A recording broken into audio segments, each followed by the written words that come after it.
Christ alone will I glory, though I could pride myself in battles won. For I've been blessed beyond measure, and by His strength alone I overcome.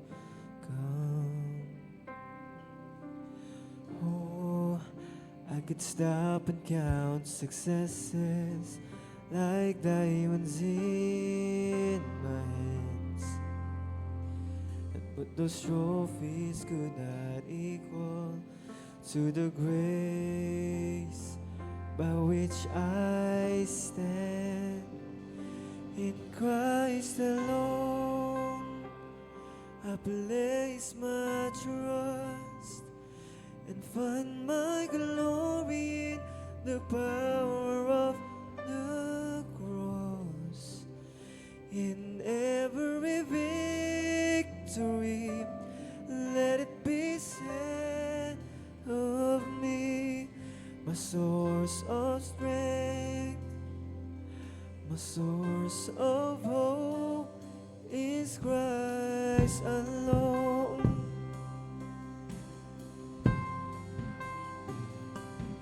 Christ alone do I glory, for only by His grace I am redeemed.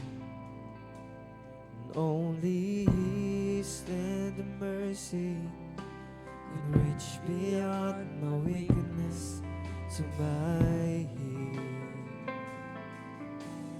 Now I seek no greater honor than just to know Him more,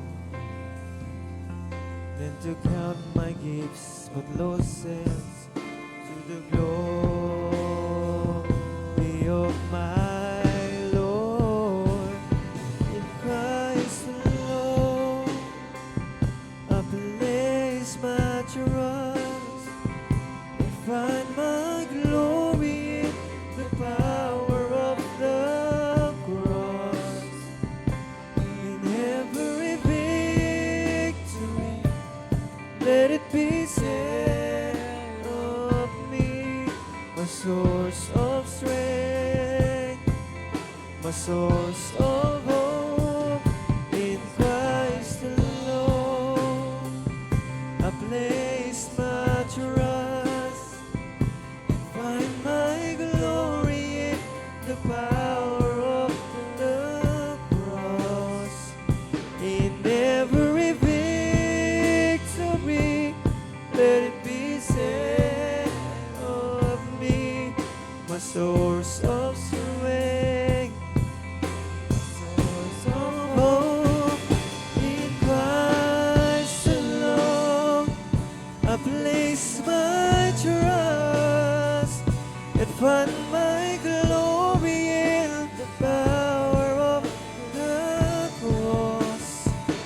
In every victory, let it be said of me, my source of strength, my source of hope is Christ alone.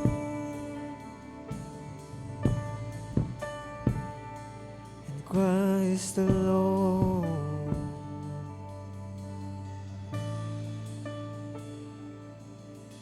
Amen. Hallelujah. Palakpakan po natin ang Diyos. Hallelujah. To God be all the glory. Amen.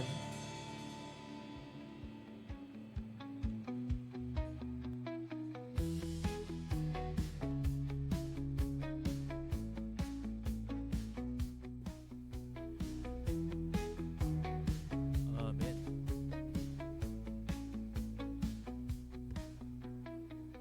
Purihin po ang Diyos.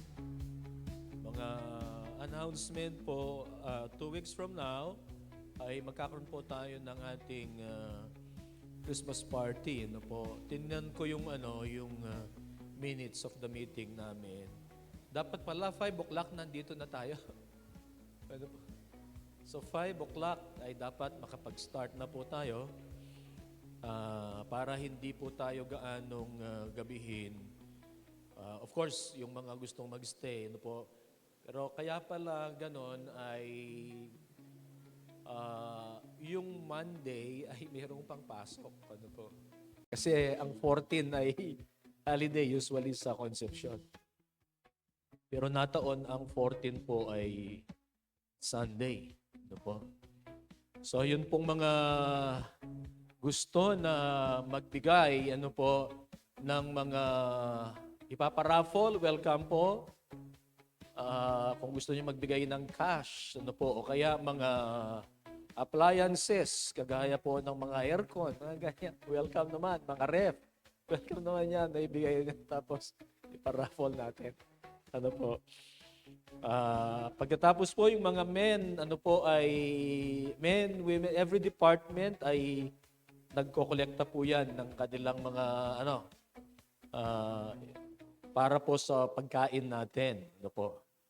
Kung maraming sobra, yung gusto ninyong mag-uwi, edi magpabalot kayo. Ano po. Ayan. Glory to God. Huwag po natin kakalimutan. Ano po yung ating Christmas party? 2 weeks na lang. Ano po? Bukas po, Disyembre na. Ano po? So, yun po, paghandaan po natin. Ano po? Tayo rin po ay nakikiramay sa ating kapatid kay Sister Malu at saka po sa kanyang pamilya. Ano po? Ang mother po niya ay nakaburol ngayon sa sa Dap-Dap, but they chose to be here to worship the Lord in spite of their situation. Tayo po ay nakikiramay.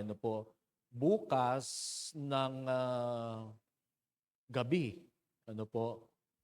ay mayroon pong funeral service ang ating church. Yung mga gusto pong sumama, welcome po. Tayo po ay makiramay sa ating pong kapatid sa kanyang pamilya. Suportahan po natin sa mga pagkakataong ganito. Amen. Kung meron po kayong mga Bible, ay buksan po natin sa Acts chapter 27 verses 23 hanggang 25. Pero yun po yung pinaka-text natin. Pero mag-umpisa na po tayo ng verse 13.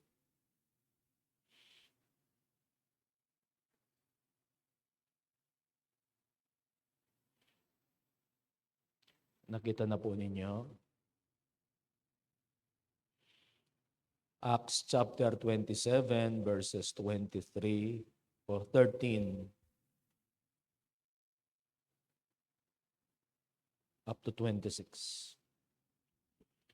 When a gentle south wind began to blow, they saw their opportunity, so they weighed anchor and sailed along the shore of Crete. Before very long, a wind of hurricane force called the northeaster swept down from the island. The ship was caught by the storm and could not head into the wind. So we gave way to it and were driven along. As we passed to the lee of a small island called Cauda, we were hardly able to make the lifeboat secure. So the men hoisted it aboard. Then they passed ropes under the ship itself to hold it together, because they were afraid they would run aground on the sandbars of Syrtis. They lowered the sea anchor and let the ship be driven along. We took such a violent battering from the storm that the next day they began to throw the cargo overboard. On the third day, they threw the ship's tackle overboard with their hands down. When neither sun nor stars appeared for many days, and the storm continued raging, we finally gave up all hope being saved. After they had gone a long time without food, Paul stood up before them and said, "Men, you should have taken my advice not to sail from Crete. Then you would have spared yourselves this damage and loss. But now I urge you to keep up your courage, because not one of you will be lost. Only the ship will be destroyed. Last night, an angel of the God to whom I belong and whom I serve, he stood beside me and said, 'Do not be afraid, Paul. You must stand trial before Caesar.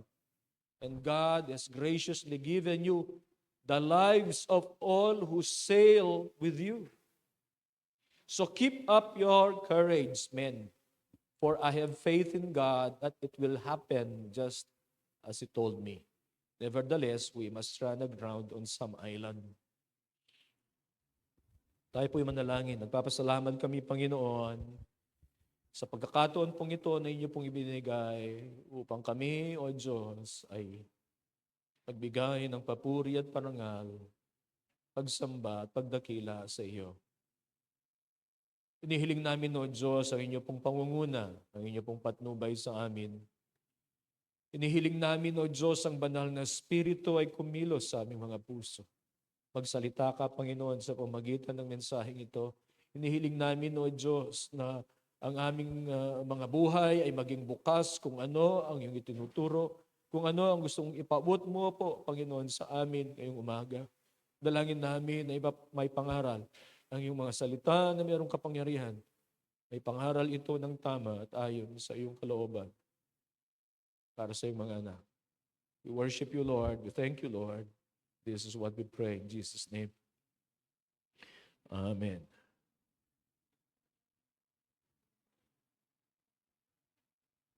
Itas kaya mo po temperature ni, marimla po kaya ni.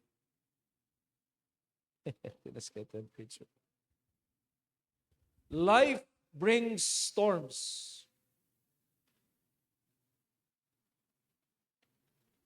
It can be emotional storms. Bagamat siguro, a month ago, nag-preach din ako about storm, nung bago yung bagyo. Emotional storms, financial storms, leadership storms, family storms. Kung minsan, yan po ay bigla ang dumarating, unexpected, sa atin, we will be caught unprepared, kagaya po ng bagyong ito. Yung tinatawag nilang northeaster, hurricane force, malakas. Ako pag iniisip ko po, pag hurricane talagang malakas. Meron bang hurricane na mahina?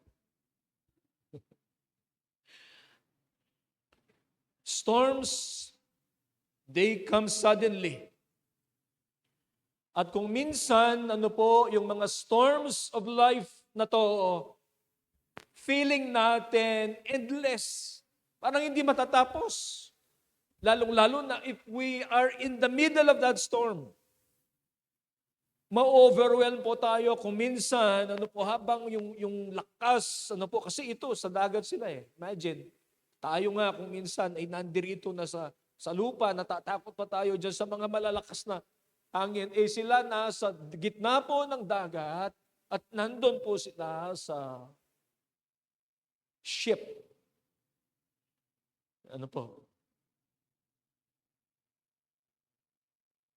Sometimes this storm are overwhelming and they rages. At yung kung imagine po natin, nilagay natin ang sarili natin doon sa kalagayan na yun, parati ka sigurong hilong. Dahil nandun po sila sa kalagayan na unstable parati. In Acts chapter 27, Paul was sailing toward Rome. Nung ang isa pong napakalakas at violenteng bagyo ay naranasan po nila. For 14 days, yung mga crew po nito, they have not seen the sun or the stars. Tayo po, kung makakaranas ng bagyo, siguro expect lang natin, dadaan ngayon. Halimbawa, mag-expect tayo, bukas wala na. Sila, 14 days, they had not seen the sun or the stars. They have lost control of the ship. They have lost their cargoes. And eventually, they have lost all hope to live. Nasaan yun? Ang sabi po ng verse 20, when neither sun nor stars appeared for many days, and the storm continued raging, we finally gave up all hope of being saved. They have lost all hope. Nagano sila, mamamatay na tayo rito. Pero po, doon sa gitna po ng chaos na yan, sa gitna po ng napakalakas at mga violenting bagyong ito, isa pong tao, si Paul, he stood with confidence. Not because the storm was small, not because the storm was not violent, violent po talaga yung storm, but because his God was great. His God was big. He believed in a God who can stop the storm and calm the seas. Amen. Sa Acts chapter 27 verses 23 to 25, it shows us kung ano ang magbibigay ng lakas ng loob sa isang mananampalataya when everything else falls, when everything else is falling apart. Si Paul, tinuturo po niya kung paano tayo tumayo sa gitna ng malakas na bagyo kahit na nandun siya doon sa shaky. Shaky ba ang tawag natin doon? Hindi naman kasi kumbaga, imagine na lang po natin na nandun siya sa ship. Paul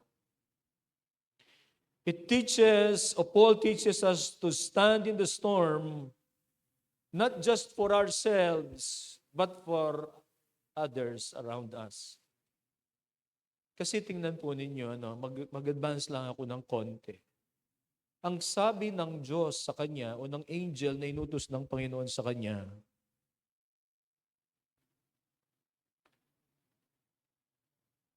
do not be afraid, Paul.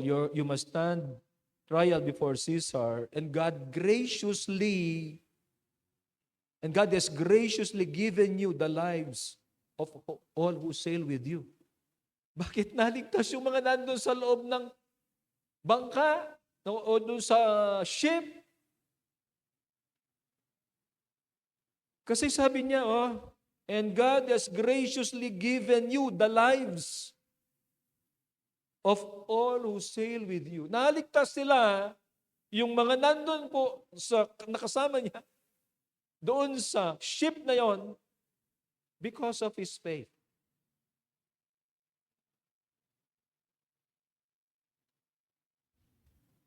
Ang mensahe po, standing in the storm. So verse 23, babalikan po natin, but now I urge you to keep your courage because not one of you will be lost, only the ship will be destroyed.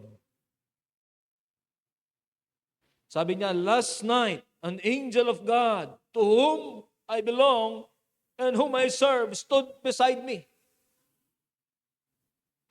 Hindi kinalimutan ng Diyos, si Paul, ang kanyang presensya ay nandun sa kalagitnaan po ng malakas na bagyong ito.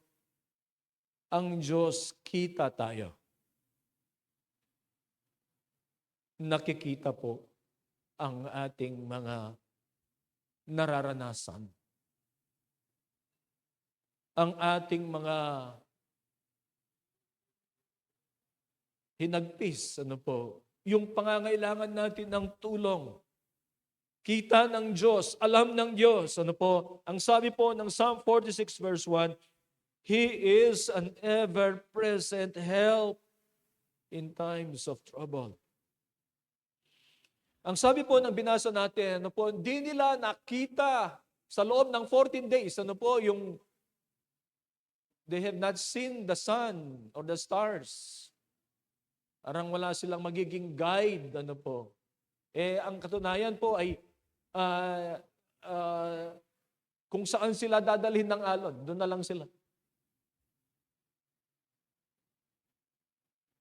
Storms may hide God from our eyes.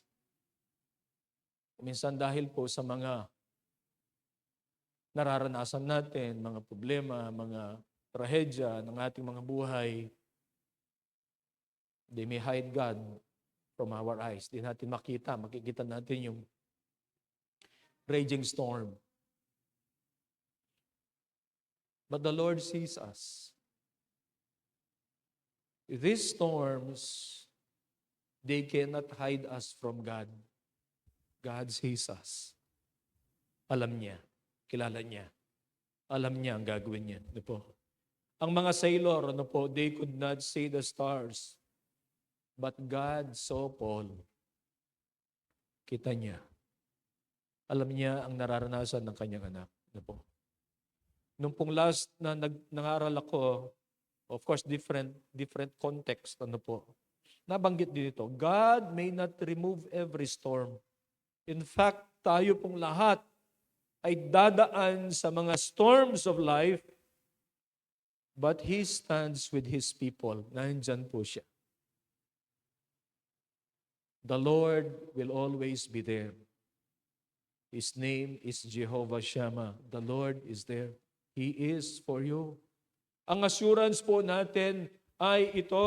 Ang sabi po ng Deuteronomy 31 verse 8, the Lord Himself goes before you and will be with you. He will never leave you nor forsake you. Do not be afraid. Do not be discouraged. The Lord is with you. The Lord is with you. Ipinangako po ng Panginoong Diyos ang kanyang presensya in every step of the way. Ang courage po ni Paul came from the presence of God, came from the assurance na hindi siya pababayaan, hindi siya iwan ng Panginoon, no matter what.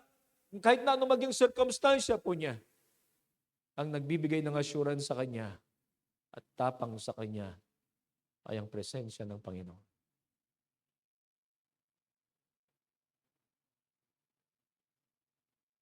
When God stands with you, fear loses its power. Kuminsan po kasi, yung ating mga, yun nga, we are in a shaky ground. Kuminsan ay yung ating mga sitwasyon at kalagayan ay hindi na kasing sigurado ng dati.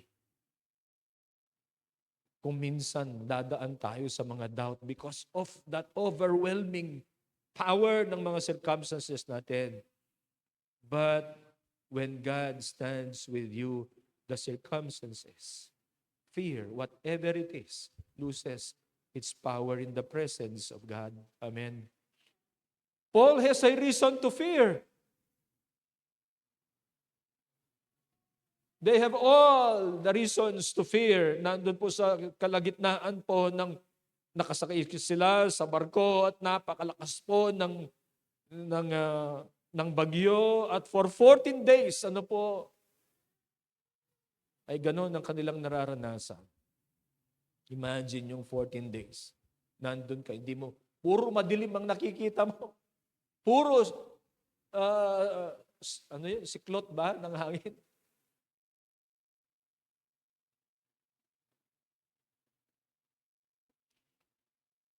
Uncertainty.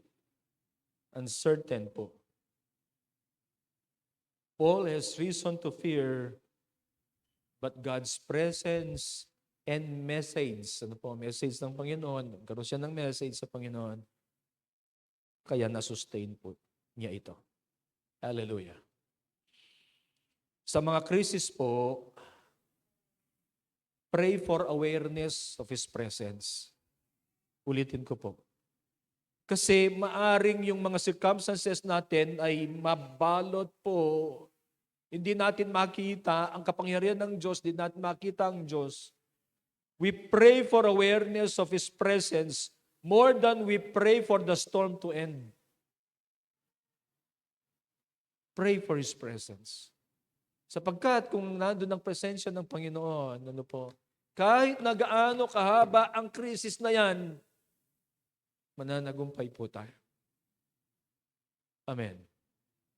Ang reality po ng kanyang presensya, yun ang nagbibigay po ng pag-asa, yun po ang nagbibigay ng confidence sa atin that we will survive, that we will overcome, that we are protected in the midst of the storm. Amen. Naniniwala po kayo doon? God's presence will sustain us.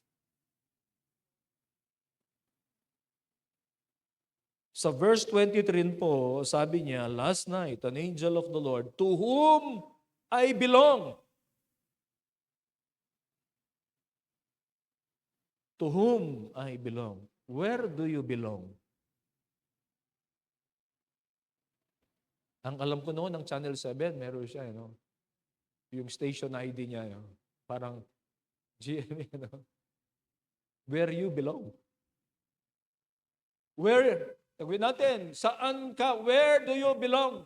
Ang sabi ni Paul, ang Diyos na aking pinaglilingkuran, hindi, nauna pala yung to whom I belong and I serve.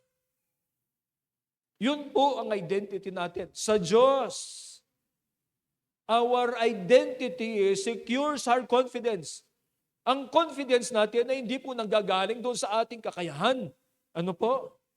Hindi kung ano yung mga tinatangkilik po natin. Para kay Paul, ang kanya pong confidence ay nanggagaling doon po sa kanyang identity na siya ay kay Kristo. The God to whom I belong and whom I serve. Paul's identity is in Christ. Naalala po ni Paul, Paul, during this time, remembered whose he was or whose he is. Kanino ba siya? Sino ang nagmamay-ari sa akin? Yun ang kanyang identity. Inaalala niya yon na siya ay sa Diyos. Ano po?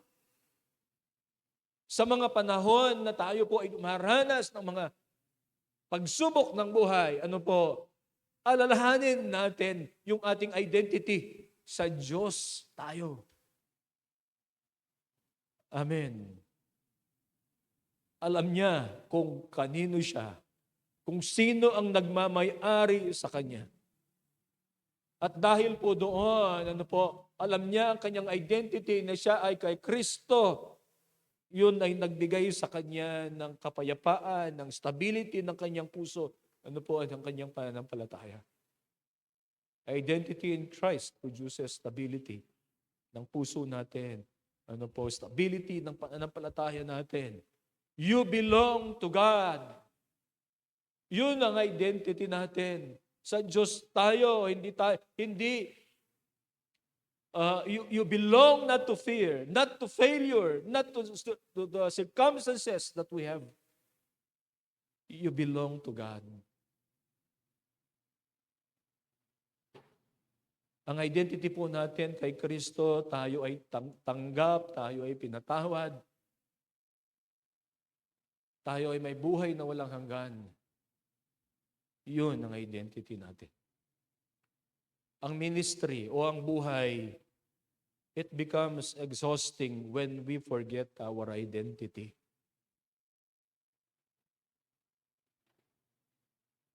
Huwag natin kakalimutan. Kasi pag nakalimutan natin, kung kanino tayo, kung ano yung pananampalataya natin, mapapagod tayo.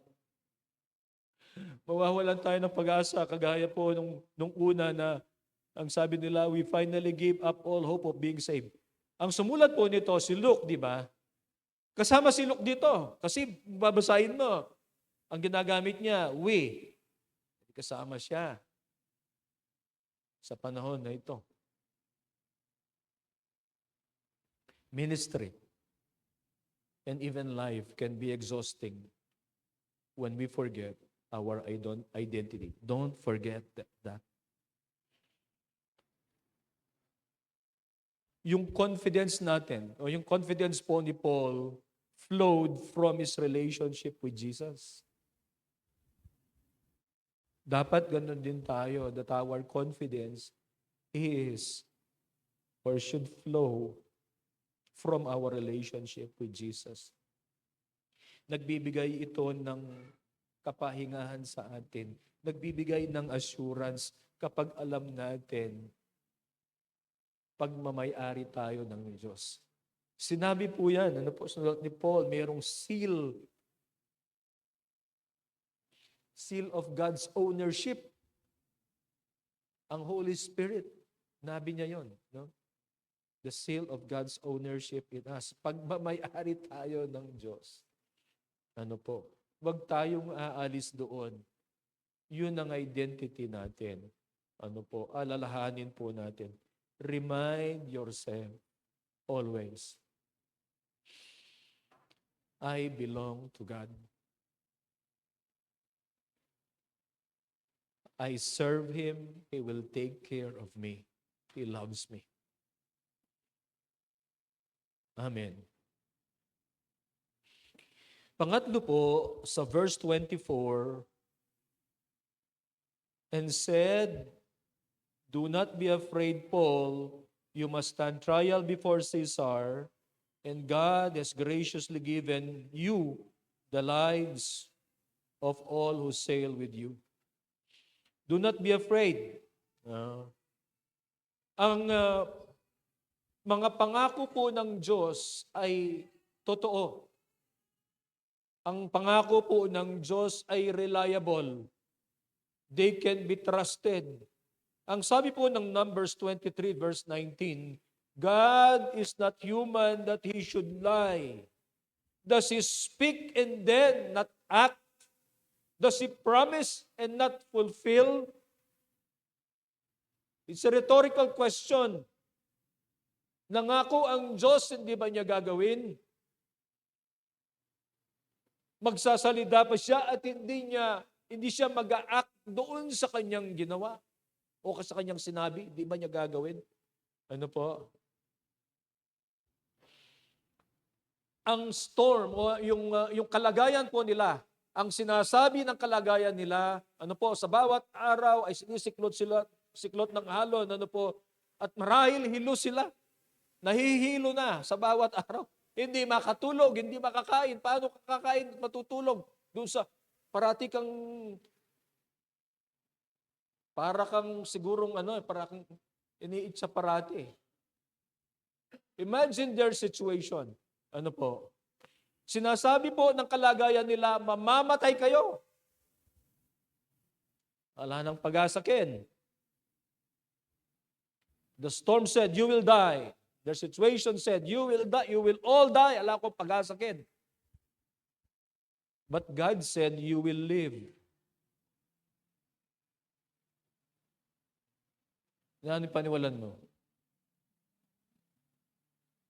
Your circumstances is saying, ala kang pag-asa, Brad. Ala nang pag-asa ng sitwasyon mo. Yun ang sinasabi ng circumstansya. Pero sinasabi ng Diyos, mabubuhay ka. Merong solusyon. Ano po? Anong papaniwalaan po natin? Yung mga circumstances, ay contradictory doon sa kung anong sinasabi ng Diyos. Maniwala tayo doon sa kung anong sinasabi ng Diyos. Paniwalaan natin ang boses ng Diyos. Believe the message of God. Ano po? Hear His voice. Hear His voice. Doon tayo dapat nakikinig, hindi doon sa mga kawalan ng pag-asa. Ano po? Ang Diyos, alam na po niya ang kanyang gagawin. Bago ba dumating ang northeaster na to, na hurricane force called northeaster, bago pa man dumating yan, alam na po ng Diyos kung ano ang gagawin po niya.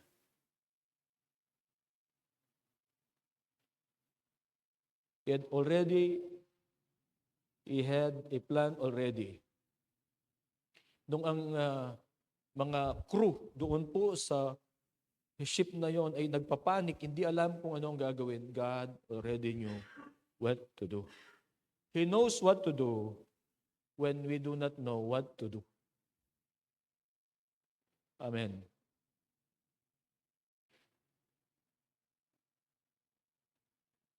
Omnipotent nga siya eh. All-knowing nga siya eh. Omnipotent, omniscient. Alam niya. Pero kailangan nating malaman ano po ang kanyang mga pangako sa atin. Kasi di po, God's promises are stronger than the storm. God's word is stronger than our circumstances. Kung ano sinabi niya, yun ang mangyayari. Kahit na nandun tayo sa kalagayan, nararanasan natin yung mga circumstances. Ano po? Pero pag sinabi ng Diyos, hihinto yan, hihinto yan.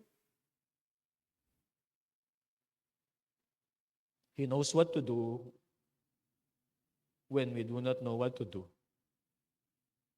Pero kailangan nating malaman kung ano ang kanyang mga pangako sa atin at i-claim natin ano po, ang kanyang mga pangako ay mas malakas. Ang kanyang mga pangako ay mangyayari more than any circumstance that we are in. Amen. Meron pong sinasabi dyan, ang sabi ng Diyos kay Paul, yung mga kasama mo ay mabubuhay sila. Dahil sa pananampalataya ni Paul, tingnan po natin. And God has graciously given you the lives of all who sail with you. Ako po naging curious ako dito, kaya doon sa verse na yon, kaya kaya nag-research ako dito sa preaching na ito. Ang Diyos binigay niya, iniligtas niya yung mga nandun sa barko dahil kay Paul.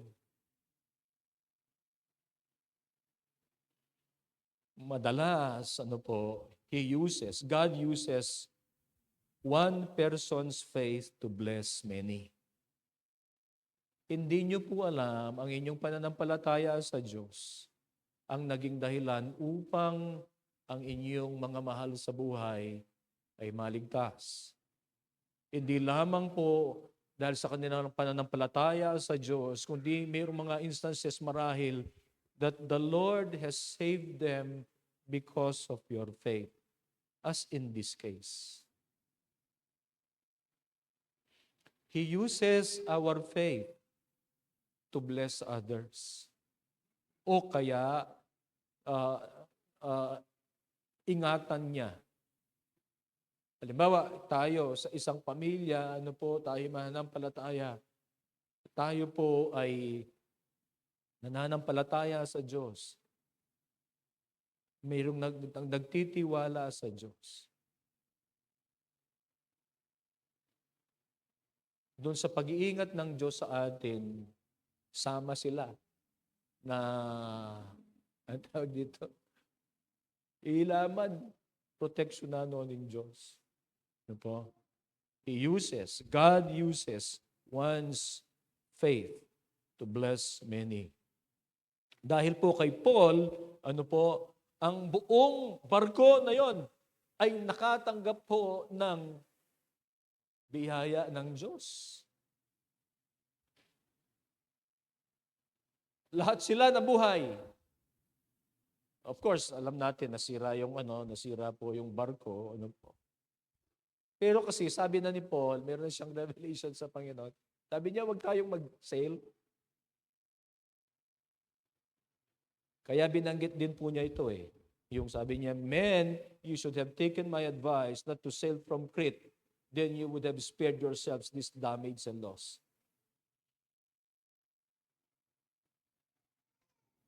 Ang mensahe po ng Diyos kay Paul at ang relasyon niya sa Diyos ay naging dahilan upang ang mga tao po doon sa barko na yon ay maligtas.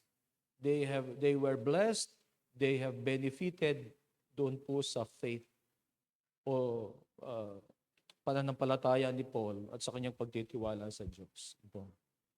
We need to stand on God's word even when every visible sign seems to say the opposite. Babalikan ko lang po yung unang mga punto natin. That God's promises are stronger than the storm. We need to stand on the Word of God kahit na anong mangyari. Paniwalaan natin, basahin po natin para meron tayong mga pangahawakan. Manatili tayo ng pananampalataya natin sa Diyos. Manatili doon sa panghahawakan natin ang mga salita ng Diyos. We stand on the Word of God.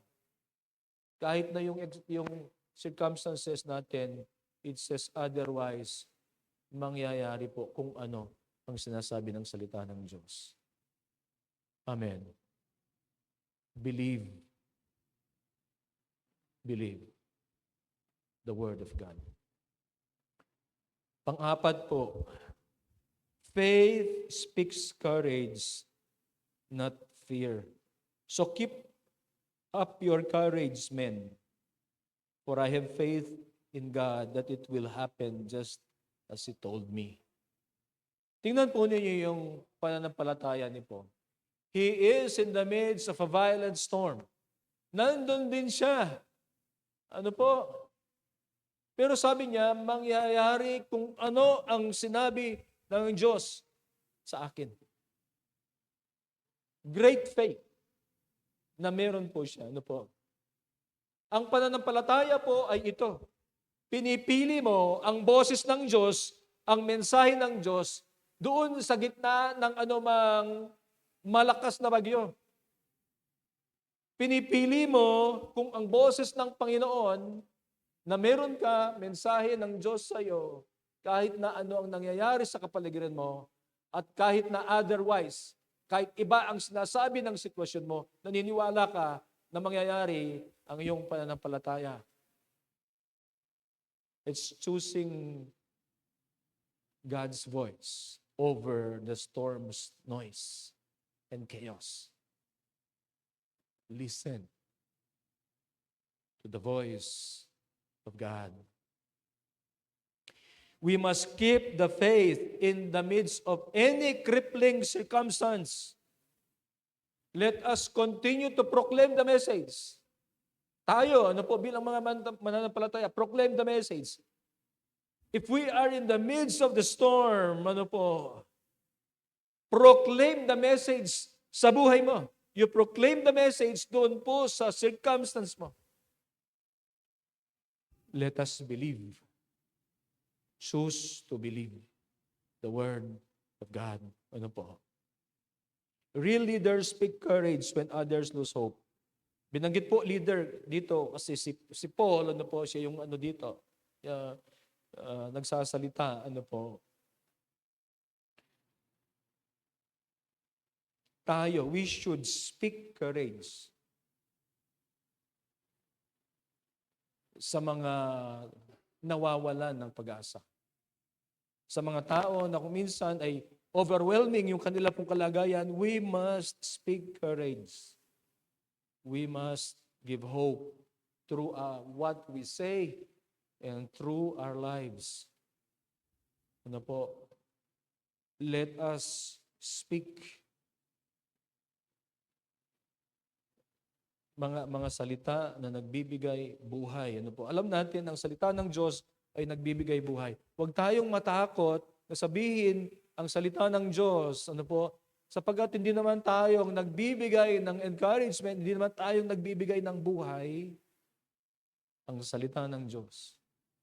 Let us be a vessel upang ang mga ito ay masabi, ano po, at maging buhay, maging rhema, sa buhay po ng tao. Only we be a vessel to speak the powerful word of God and so that others may not lose hope.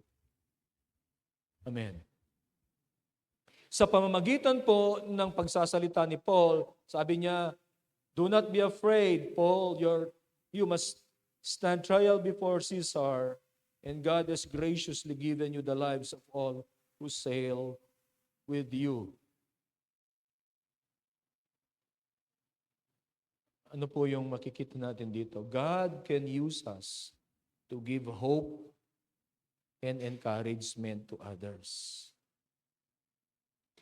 If we will believe, it will happen just as God told.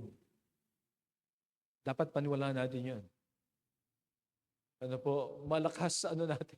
Na ito ay mensahe ng Panginoon. Malakas ang pananampalataya natin na ito ay galing sa Panginoon. Paano natin alam na galing sa Panginoon? Eh, pag galing sa Biblia. Buhay ito, ano? Rhema, nagkaroon ng rhema sa puso mo, and you speak it.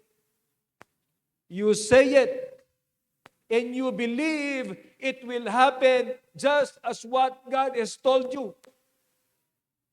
We must believe. Kasi pag ikaw hindi mo mismo pinaniniwalaan, paano magkakaroon ng kapangyarihan yon? Believe. It will happen just as God has told. You speak faith and blessings. Ano po? Let us speak faith sa mga tao. Mag-pray natin. We speak faith and blessings into our families. Always pray for our families. We speak blessings. Speak blessings sa trabaho mo, sa business mo. Pag-pray mo, you speak blessings.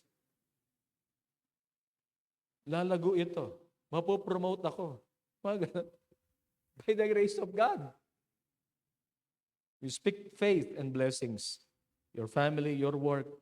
Pag-pray rin natin ang church natin. Nagpipray po ba ninyo? Pag-pray po ninyo ako. Ano po? Speak faith. Speak blessings. To me, as your pastor, I will speak faith and blessings to you and to your family. Your words can lift a sinking heart. Amen. Alam po ninyo, storms are unavoidable. They are unavoidable. It's a reality of life. Dadaan po tayo dyan. Walang tao na hindi po dadaan sa mga pagsubok po ng buhay. Marahil, sasabihin natin, Pastor, wala pa ako eh. Marahil bata ka pa. Okay, bata ka, dadaan ka dyan. You wait. It will come.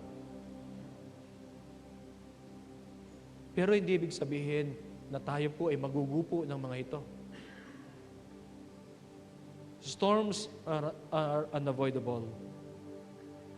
But fear is optional. Hindi tayo kailangang matakot. Let us choose to believe. Amen. Paul did not survive the storm because he was strong. He survived because he was near God. Because he was with God. God was with him.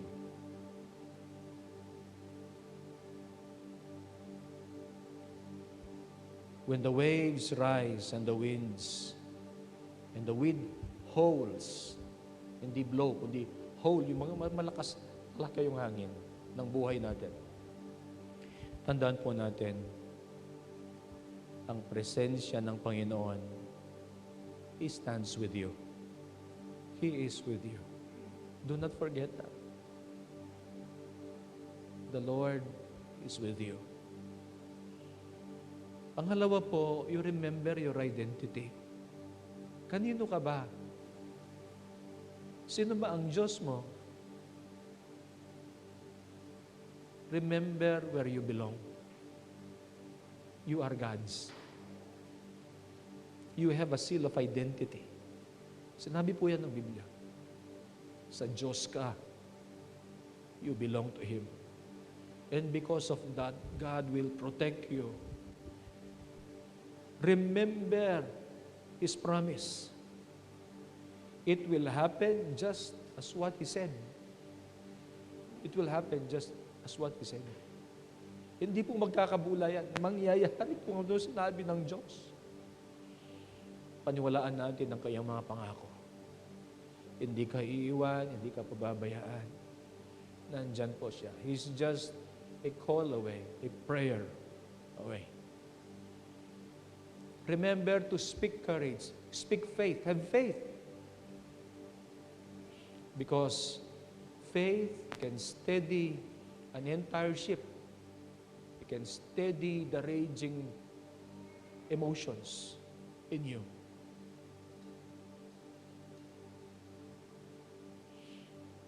Kagaya po ni Paul, sana maging kagaya tayo na mayroong pananampalataya na pwedeng maging angkor din ng iba. Pananampalataya natin, naka-angkor tayo doon, pananampalataya natin sa Diyos. Pero maging angkor din ng iba. Even if the ship breaks apart, God's promise will not. It will not break. Have faith. Stand firm. God is in your storm. God is in your storm. He is with you. Amen. Nandun ba tayo sa nag-iisip na nanya kaya yung storm ko, nanya kaya yung kalagayan ko? God is in the midst of the storm. And that should calm our hearts. Claim His promises. Na tayo po ay mananagumpay. Amen. Let's all stand.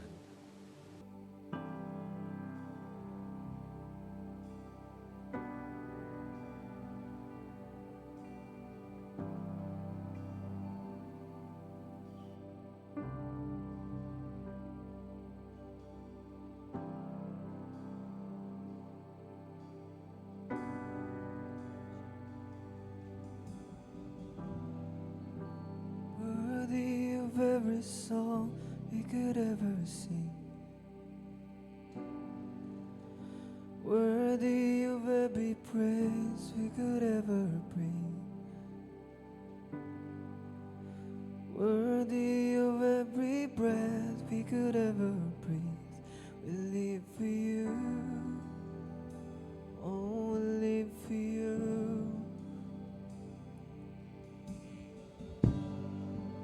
Jesus, the name above every other name. Jesus, the only one who could ever save. Worthy of every breath we could ever breathe. We live for you. Oh, we live for you. Holy, there is no one like you. There is none beside you. Open up my eyes in wonder. Show me who you are and fill me with your heart and lead me in your love to those around you.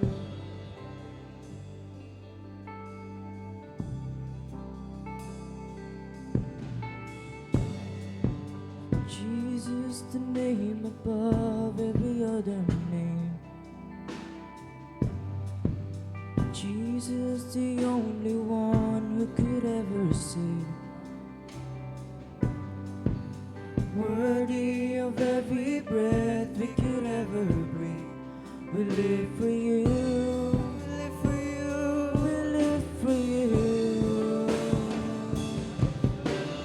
Holy, there is no one like you. There is none beside you. Open up my eyes in wonder. Show me who you are and fill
Salamat po, Ginoo.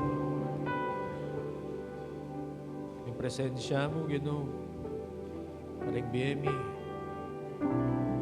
Kaya libutan na rin pagsubok. Salamat. Mo kami lakuan. Salamat kaya, beda kayo. Salamat yung kaya kaming identity kang Jesus. Iya yung mikibandi ka rin biyemi. Iya yung kaya kaming paglingkuran. At uli na nito ating stability kang biyemi, ating kapayapan. Managumpay kami. Salamat po, Ginoong Diyos. Di pangako mo, mangyari la. They will happen just as you said. And Lord God, we speak blessings, we speak courage and faith in our circumstance, in our lives. We speak blessings, Lord, kaya kang anak. Karang kalagayan. Karang kalagayan. Maniwala kami na ika yung sumahok, ika'y magpala. Salamat ika'y kaya kaming Diyos. Ali kami mabigo. Hallelujah. Thank you, Jesus. Lord, thank you for your presence. Thank you for the touch of the Holy Spirit in our hearts this morning. Salamat po. Lord, we honor you. We thank you. Panginoon, ang iyong pong mga anak na naririto ngayong umaga, pagpalain mo sila, iparanas ang biyaya ng Panginoong Hesukristo, ang pag-ibig ng Ama, ng pakikiisa, ng banal na Espiritu. Amen. Amen. Amen. And that's everyone po.